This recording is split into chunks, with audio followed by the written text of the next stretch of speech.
આપણે લોકોએ ચાઇના જવાનું છે કેન્ટન ફેરમાં, તો એના માટે તમે બધી તૈયારી શરૂ કરી દીધી હશે. પહેલી તૈયારી તો એ જ કરવાની છે કે આપણો વિઝા છે ને એ મંજૂર થઈ જાય. અને વિઝા છે ને એના માટે તમે તમારા એજન્ટને બધાને કહી રાખ્યું હશે.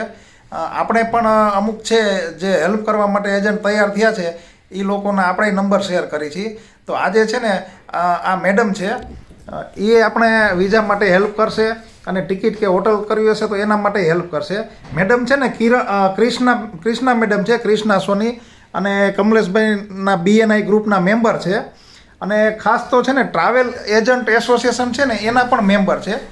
એટલે એ એક આપણે વધારાની મેડમે અપડેટ આપી કે તમે મેડમ પાસે કામ કરાવો કે ન કરાવો, પણ જો અજાણ્યા કોઈ એજન્ટ હોય ને તો તમે એક જોજો કે ટ્રાવેલ એજન્ટ એસોસિએશનના મેમ્બર હોય ને તો એ છે ને રિલાયેબલ કહેવાય. નકર ઘણી જગ્યાએ તમે સાંભળ્યું હોય કે એજન્ટ છે ને એને આવું કર્યું એવું થતું હોય ઘણીવાર. પણ આવું ન થાય તો એના માટે છે ને જો આવો લોગો હોય ટ્રાવેલ, આ રેડ કલરનો જે ત્રિકોણ લોગો છે ને એ ટ્રાવેલ એજન્ટ એસોસિએશનનો છે. એના મેમ્બર હોય ને તો રિલાયેબલ કહેવાય. અને એના સિવાય અમે જેના તમને નંબર આપશું ને એ રિલાયેબલ જ છે એમ માનજો, બરાબર. એ મેમ્બર હોય કે ન હોય. એના સિવાય તમારે અજાણ્યા હોય ને તો તમારે આ એક ધ્યાન રાખવાનું કે રિલાયેબલ હોય ને એને ગોતજો. અને એના સિવાય વધારાની માહિતી જોતી હોય તો ક્રિષ્ના મેડમનો નંબર આપેલો જ છે આમાં, તમે મેડમને ફોન કરીને પૂછી લેજો.